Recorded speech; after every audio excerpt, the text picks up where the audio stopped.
¿Qué tal? Buenas tardes a todos. Bueno, yo justamente apenas llegando de la ciudad de Cancún, hace apenas unos minutos, entonces de lo poco que pude ver y notar, pues ya me la pusieron difícil, ¿eh? Creo que de los temas más relevantes de la ciberseguridad,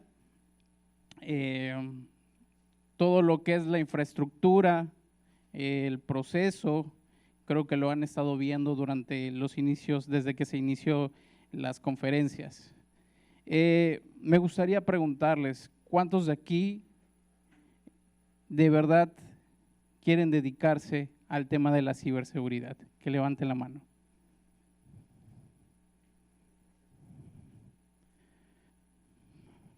Muchas gracias. Se darán cuenta, pues son muy pocos, ¿no? Y es que se ha estimado que se requiere aproximadamente de más de 200,000 especialistas en ciberseguridad en nuestro país para darle sustento a todo lo que viene, a todo lo que ya se está estableciendo. Entonces, como ya vimos parte de la infraestructura gracias al maestro Edwin Cando, lo tomo como mi mentor, un buen amigo, ya creo que ya comentó que él fue parte del proceso de inicio de la unidad de policía cibernética en el estado, entonces hemos estado trabajando juntos y seguimos hablando sobre muchos de estos temas y del impacto que puede tener la ciberseguridad, no solamente a nivel mundial, porque siempre que hablamos de ciberseguridad empezamos con temas de el país, los gobiernos, las guerras también, sino también en nuestro estado. Ahí vamos a intentar hacer todo lo posible para regionalizar y poder dar ese sentido a nuestro estado, porque muchas veces lo dejamos a un lado dentro de la planificación. Ok. ¿Hacia dónde es el...?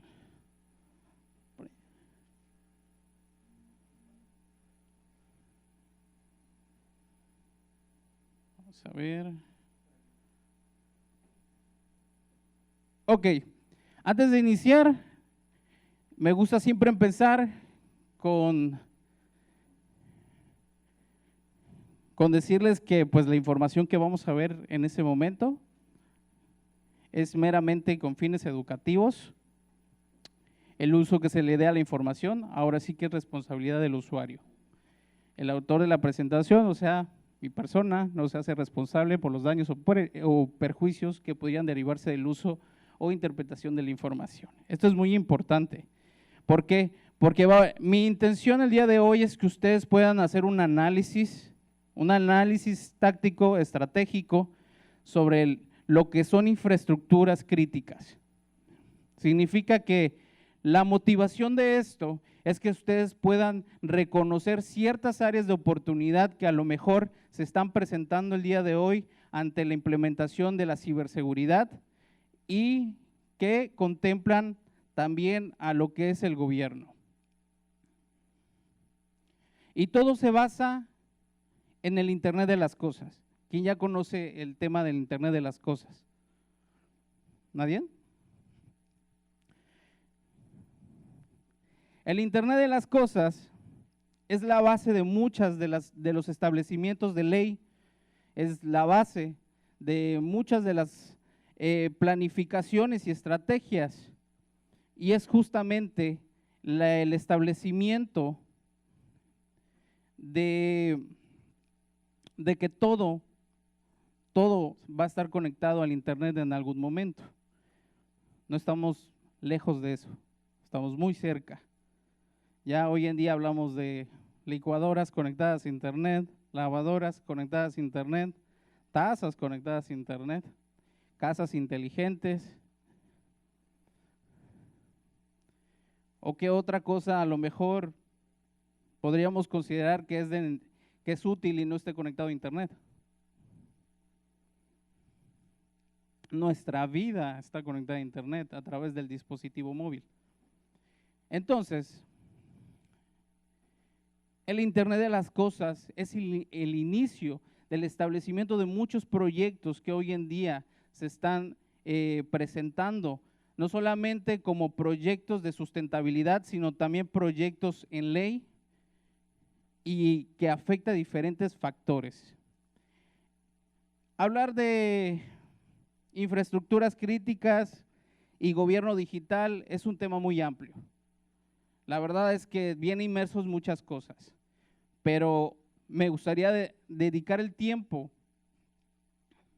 más sobre nuestro estado y la infraestructura como tal y no todo como lo rodea. Y es que el gobierno digital y el establecimiento de esta en base a la teoría del Internet de las Cosas es que son todas aquellas actividades basadas en las modernas tecnologías informáticas, en particular Internet, que el Estado desarrolla para aumentar la eficiencia, la gestión pública, mejorar los servicios ofrecidos a los ciudadanos y proveer a las acciones de gobierno en un marco mucho más transparente que el actual. Es decir, es esa iniciativa para que el ciudadano y el gobierno estén mejor conectados a través de la tecnología. Pero con el desarrollo tecnológico, por ejemplo, como el ChatGPT, ¿quién ya usa ChatGPT? O sea, o no se quieren quemar que hace sus tareas. ¿No saben qué es el ChatGPT?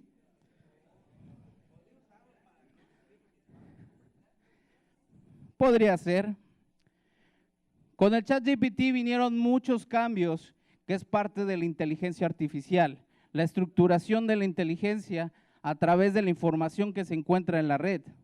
Podemos chatear con ChatGPT, que el objetivo es obtener información. Le podemos hacer una pregunta específica y lo que hace él o ella, lo que hace es recabar la información que se encuentra en la red y presentártelo en una estructura que sea útil para ti. Incluso muchos influencers han aceptado que han utilizado el ChatGPT para este tipo de presentaciones. Entonces, la información ya está. Yo creo que esto cambia el juego, porque incluso el nivel de la inteligencia artificial dentro de los programas de gobierno digital cambiarían. ¿Por qué? ¿Quién nos va a asegurar que el que nos está prestando el servicio a través de las plataformas digitales del gobierno no es inteligencia artificial?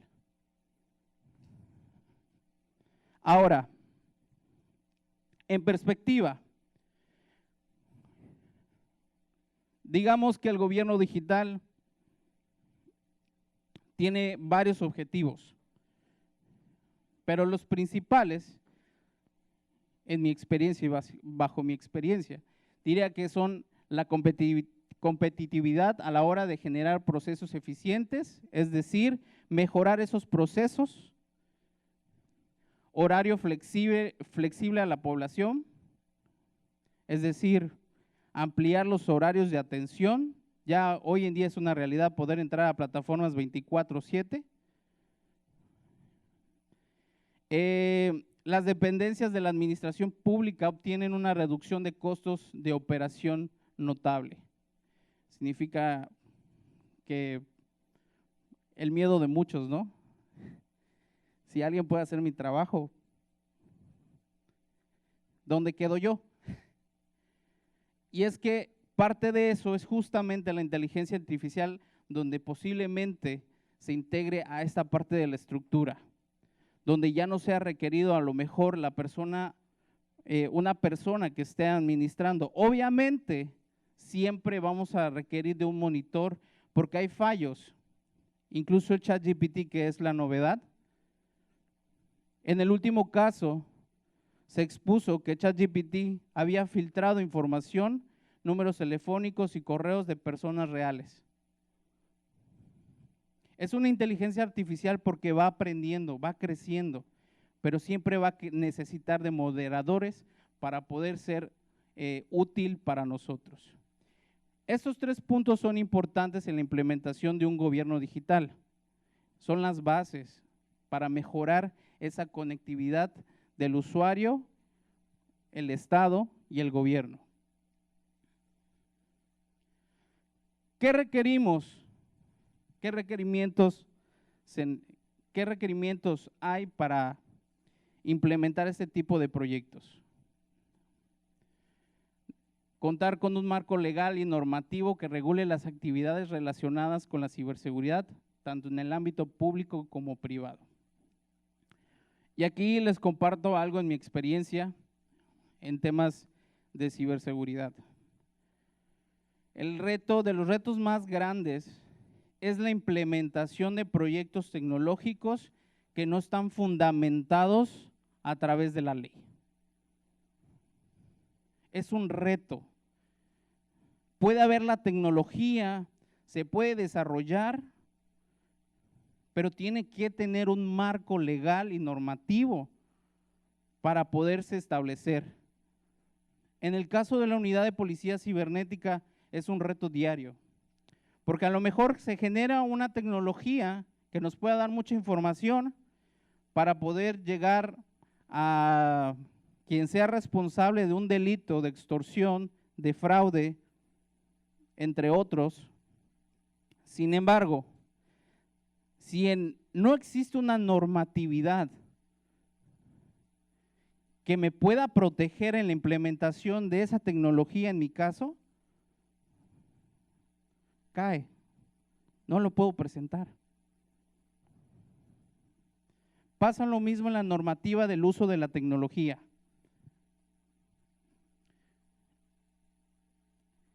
Es por eso que siempre decimos que la ciberseguridad ya no está enfocada solamente a especialistas técnicos, sino a una plantilla de expertos que se requieren, comunicólogos, psicólogos, jurídicos, criminólogos, obviamente informáticos, técnicos, pero se está haciendo un mundo.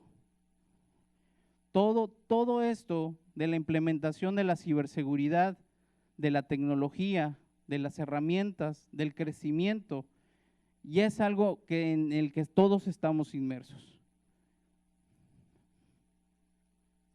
Número 2, establecer una entidad o un organismo responsable de coordinar y ejecutar las políticas y estrategias de ciberseguridad a nivel nacional. ¿Ustedes creen que existe?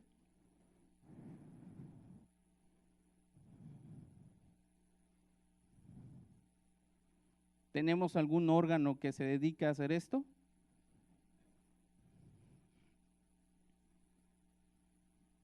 Sí lo hay.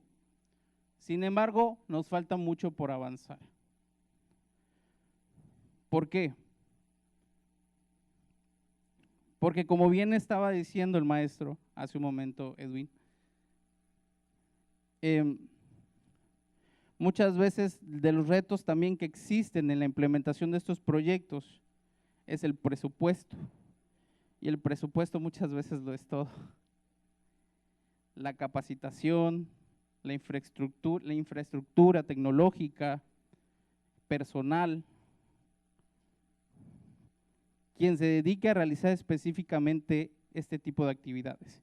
Hay algo que logré escuchar que también lo compartió y tiene razón. Muchas veces, y en el 95, 98% de los casos, las áreas de tecnologías de la información, las áreas de informática son las que se están haciendo cargo de la ciberseguridad en las instituciones, cuando no debería ser así. Es un mundo. Número 3, desarrollar e implementar estándares, protocolos, métodos, reglas y herramientas para proteger la infraestructura computacional y la información del gobierno digital. Esto va de la mano con el segundo punto, porque si no hay reglas para supervisar, pues ¿cuál es la función principal del que supervisa? Y ese es uno de los objetivos que a lo mejor todavía nosotros como quizá estamos trabajando, y no lo digo como Estado, sino en todo el mundo, en todo el país, nosotros tenemos la oportunidad de compartir información con otros estados a través de una coordinación general de unidades de policía cibernética, donde hablamos de estos temas, sobre qué áreas de oportunidad existen, cómo podemos mejorarlas. Y seguimos todavía adaptándonos a esta nueva realidad virtual, a este nuevo proceso de crecimiento tecnológico, donde justamente lo que nos falta avanzar es en estos protocolos que puedan ser utilizados hacia el ámbito del gobierno. Porque para una empresa puede ser útil, para el gobierno es algo distinto. Estamos basados en una normatividad que es similar, pero tiene diferentes objetivos. Muy bien. Otros requerimientos es fortalecer la capacidad técnica y humana para prevenir, detectar, responder y recuperarse de los incidentes y amenazas cibernéticas. Volvemos a lo mismo. Requerimos de personal especializado en estos temas, que puedan dar respuesta inmediata. Tardamos mucho, seguimos tardando mucho en que cuando se da un incidente, buscar una solución, porque las áreas de tecnología, de la información y las áreas de informática se están dedicando a hacer esto. Y ellos también tienen otras tareas que cumplir muchas veces, y cuando se requiere una respuesta inmediata a un tipo de situación como esta, los que ya tienen un poco de conocimiento sobre esto, los minutos cuentan y cuentan mucho.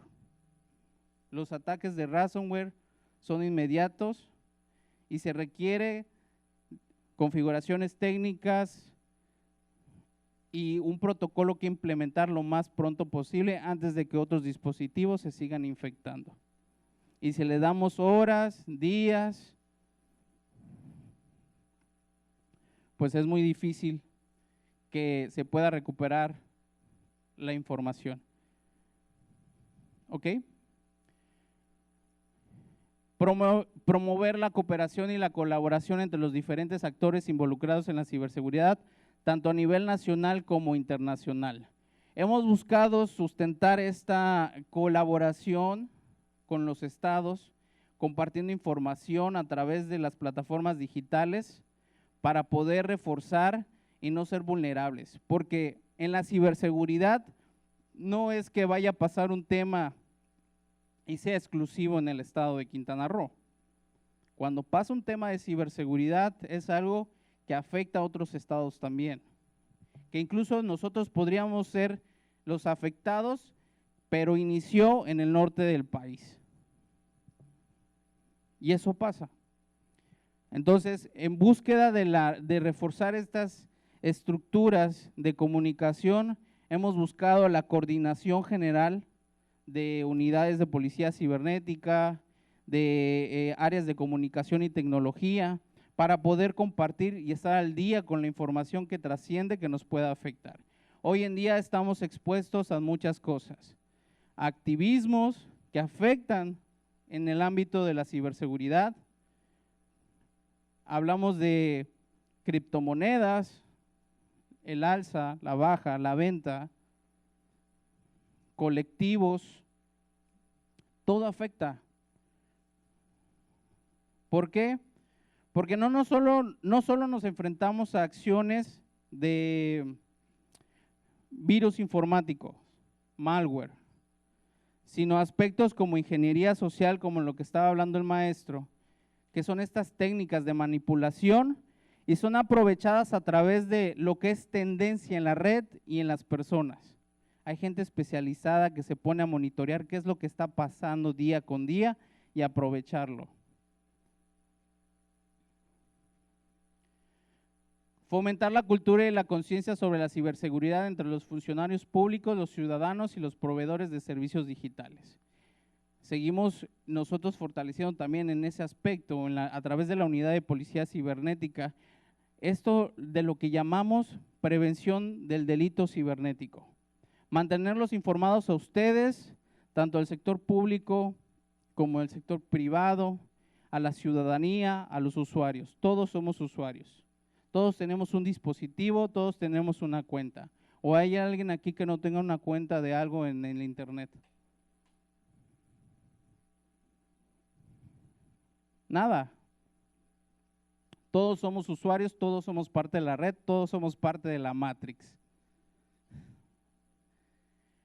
Impulsar la innovación y el desarrollo de la industria de la ciberseguridad aprovechando las oportunidades que se brinda en la economía digital. Eso es muy importante. Regresamos a la economía. Parte de lo que es la infraestructura de ciberseguridad, bueno, lo mismo, económicamente hablando, nos falta mucho por invertir para poder tener las capacidades que muchas veces los delincuentes tienen. ¿Por qué? Porque ellos tienen provecho. Ellos pueden invertir en una tarjeta gráfica, no sé, ¿cuál es la última? ¿La 40? 4090. 4090, el procesador i9, no sé, 32 GB de RAM, lo pagan, trabajan y al otro día duplican su inversión. Nosotros no. Nosotros dependemos mucho de lo que de lo que es la inversión pública. Entonces, tenemos que ir trabajando y mejorando las técnicas. Hay algo que llamamos inteligencia cibernética y ciberseguridad. Dos cosas distintas. Yo lo llamo atacar y defender. Y esto ya no es exclusivo para las entidades de seguridad, sino también para las empresas. Están invirtiendo en inteligencia cibernética para conocer su mercado, para conocer la tendencia, qué pueden aprovechar ellos. Eso es parte de la inteligencia cibernética. En las áreas de tecnología se está desarrollando mucho esto. Ahora, ya vimos qué se requiere para implementar proyectos de gobierno digital. ¿Cuáles son los retos? Bueno, hablamos hace un momento sobre algunos de ellos, pero ya se ha hablado mucho sobre la obsolencia tecnológica que limita la ejecución de aplicaciones modernas y bueno, pasa mucho que requerimos programas más actualizados para proteger la información y pues seguimos con un Windows Vista en nuestra empresa. Digo, no está mal, hay programas que siguen utilizando el Windows Vista que no se han actualizado. Seguimos utilizando parches de programas con la finalidad de no pagar y recordemos que este tipo de programas pues al final son virus que nos ayudan a pasar esa barrera. Entonces necesitamos invertir más en la actualización de la tecnología para la protección de datos, ya no como una opción, sino como una obligación, porque nosotros también estamos obligados como gobierno, así como en el sector privado, de la protección de los datos. Otro de los retos, pues hablaba justamente cuando llegué de esto, del tema de los presupuestos castigados que impiden la actualización y las soluciones integrales que incluyan todo el ambiente de la TI. Entonces, volvemos a lo mismo, hay que invertir más en infraestructura, capacitación y tecnología. De los programas que hoy en día son de los más caros son los de tema de ciberseguridad. Incluso hay programas que podrían hacer y los que han tenido oportunidad de trabajar con ellos son programas que pues podría hacer uno manualmente, pero hay programas que los venden ya empaquetados, ya listos para solo de darle una orden, lo hace todo, nos ahorra tiempo y aún así es muy caro. Entonces este tipo de temas sigue siendo la inversión. Dice la seguridad, que es fundamental para evitar ataques a portales web públicos y el robo de información de los usuarios.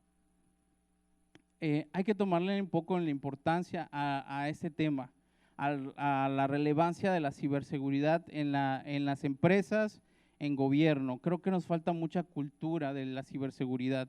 Desconocemos en sí las funciones específicas de lo que puede llevar y conllevar la filtración de información. Y es que uno de los activos que más se vende en la dark web es la información. Incluso las criptomonedas son fragmentos de información. Entonces, tenemos que protegerlos. Todos nosotros tenemos identidad digital. ¿Alguien sabe qué es la identidad digital?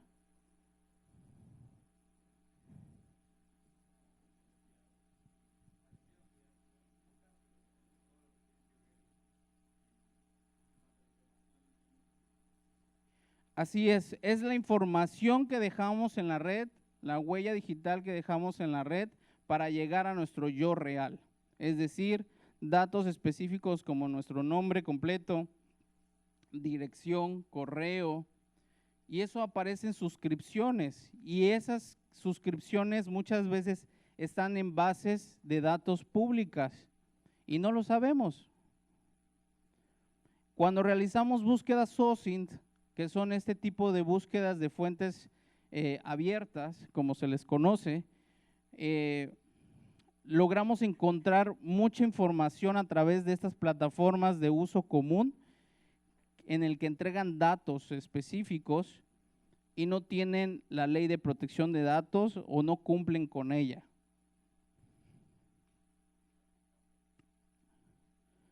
O creo que aquí no les tocó el tema del Metroflog, ¿no? ¿A alguien le tocó el tema del Metroflog? Los inicios antes del Instagram. Hay mucha gente que tuvo un Metroflog, que subió fotografías a través de esas plataformas y nunca las eliminó. Era de las primeras redes sociales que te permitía subir fotografías. Luego en las búsquedas aparecía esa foto que luego te daba vergüenza. Porque esas bases de datos estaban en servidores todavía activos. Entonces, hay mucha información. El reto de hoy en día es la protección de los datos, es proteger. Nosotros no podemos asegurar que ninguna tecnología es inviolable. Podremos minimizar riesgos, trabajar para que no se filtre información, para no ser vulnerados, pero no podemos garantizar un 100% de seguridad de la información. Es parte del trabajo de la ciberseguridad. Dice, la brecha digital que refleja las desigualdades sociales y económicas entre las regiones. Algo que nosotros también con lo que intentamos trabajar es que pues tenemos en el estado municipios que están más lejanos, que incluso pues son personas que incluso no hablan español, maya, y al momento de intentar hacer estrategias de prevención de seguridad de la información, que son muy básicas, que cualquier persona debe de saber, como la configuración de 2 pasos, no sé, el cómo bloquear números telefónicos de extorsión o este tipo de cosas. El reto con el que nosotros nos enfrentamos muchas veces es justamente la brecha digital que existe. Los diferentes municipios, los más alejados de la tecnología, los que sí tienen acceso a internet, pero no a este tipo de programas. Entonces hemos buscado cómo reforzar esto a través de las plataformas de redes sociales, porque estamos casi seguros de que si tienen internet tendrán un Facebook, ¿no? O un Instagram, porque para nosotros de mi generación, pues la novedad era Facebook, pero pues ¿cuántos de aquí es su red social favorita? Solo 1, 2, ¿y los demás de Instagram? TikTok, son muy pocos. Twitch. ¿Y qué plataformas son sus favoritas ahora?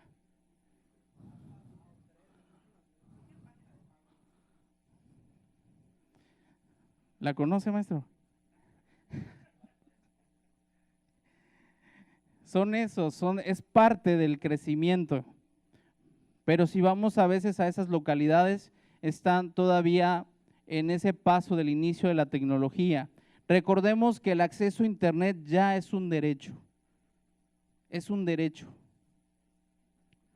es una necesidad y un derecho, y todos debemos tener acceso a ella porque nos ayuda en muchas cosas que se requieren incluso para ser parte del gobierno digital. Ahora,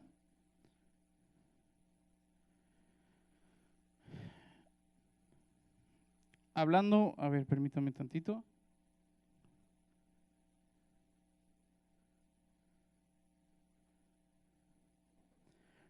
Hablando justamente de las áreas de oportunidad que tiene el gobierno digital para mejorar, y es que muchos de los activistas y muchos de los movimientos sociales que hoy se están presentando es atacar a estas infraestructuras críticas para desestabilizar el orden público, para desestabilizar al gobierno, para sacar provecho económico, para muchas otras cosas. Y no le tomamos la importancia de estas infraestructuras que son la base de la sociedad y el crecimiento tecnológico que van relacionadas con el gobierno digital. Estas, ojo, por ejemplo, infraestructuras críticas de un estado que son distintas a las que tiene el país. Podemos hablar del sector energético. ¿Está conectado a Internet? Sí. El agua, transporte, comunicaciones, financiero, sanitario, hospitales, farmacias, etc., alimentario. Son infraestructuras críticas que ya están conectadas y son parte del gobierno digital, que necesariamente tenemos que proteger. Y eso es a través del tema de la inteligencia cibernética y la ciberseguridad. Es conocer a nuestro enemigo y saber cómo minimizar el riesgo de que nosotros seamos afectados. El peor error que podemos nosotros al momento de trabajar en este tipo de temas, la peor decisión es creer que nunca vamos a ser víctimas de un ataque cibernético, que no nos va a pasar, que nunca vamos a estar en esa situación. ¿Cuántos de aquí tienen su verificación de 2 pasos activada?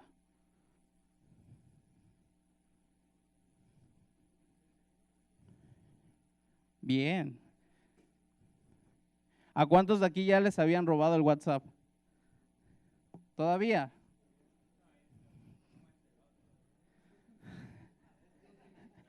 ¿No se calienta tu teléfono?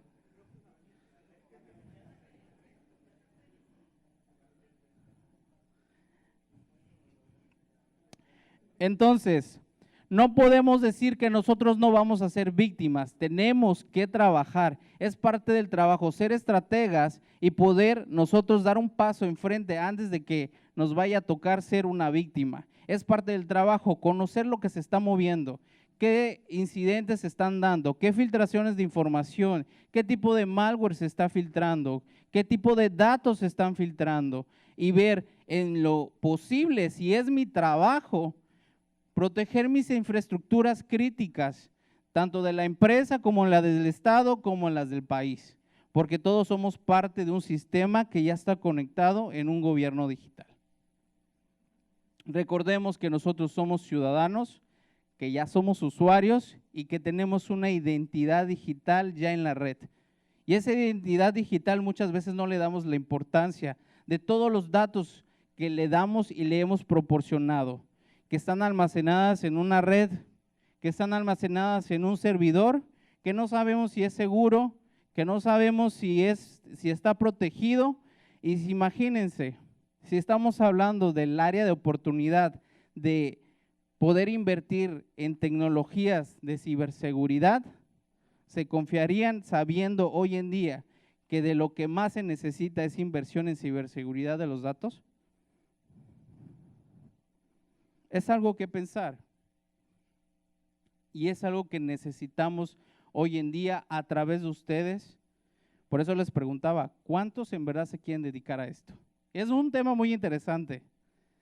Cuando iniciamos el proyecto, cuando me invitan a pertenecer a la unidad de policía cibernética, de verdad que yo no contemplaba lo grande de la problemática existente, del tema que estábamos nosotros introduciendo a una sociedad que aún sigue y seguimos faltos de cultura en temas de protección de datos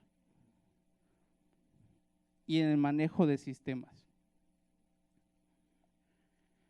Les dejo algunos datos de la unidad de policía cibernética. Nuestro correo, ahí las cuentas de redes sociales de Facebook, de Twitter, donde compartimos información para que ustedes estén al día de muchos de los eventos informáticos que se pueden dar, números de extorsión, virus y filtraciones, y material preventivo que es importante que como ciudadanos también tengamos ese conocimiento. Les agradezco mucho su atención.